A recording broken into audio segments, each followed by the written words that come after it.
Hi everyone, welcome to my channel. My name is Tamara and I'm on a journey to lose 100 pounds with the help of Zepbound. In today's video, I wanted to show a few new recipes that my sister helped me with over the past week that she was visiting. These are high in protein and fiber, and there's an option for breakfast, lunch, and dinner. So I have a tendency to get stuck in a rut of eating the same things on repeat that I find easy to make. I am not a cook by any means. She is much more talented than I am in that area. So we filmed while she was here making these new dishes for me to try. And so I've been enjoying the leftovers over the last few days. And then she wrote down the recipes for me and I'm gonna be trying them on my own. And so I have those recipes that I'm gonna add to the description of this video for you. And then I thought I would just show you the process of making each one. And if you have any questions, I might not be able to answer them, but I will definitely ask her and get the answers to you. And I don't have the exact nutrition information for these since math is not my strong suit, but you can kind of figure out based on some of the ingredients, ground turkey, canned salmon, roasted butternut squash, spaghetti squash, things like that. And sorry, my little puppy Evie is doing major zoomies in the background right now. So let's get straight to the videos of us prepping these meals.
All right, so Melissa has already cut the spaghetti squash in half and gotten it prepped to go in the oven.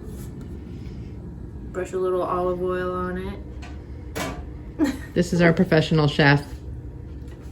So then she's getting ready to make the meatballs with the ground turkey. Panko breadcrumbs, the ground turkey, spices, shredded cheese, olive oil, different herbs from home, including home-dried basil. And Melissa is gonna make some meatballs for our spaghetti, but she's not sure if I'm advanced enough to do that. So she said I could brown the turkey in the future when I'm making my own and add sauce and just have a meat sauce for my spaghetti squash.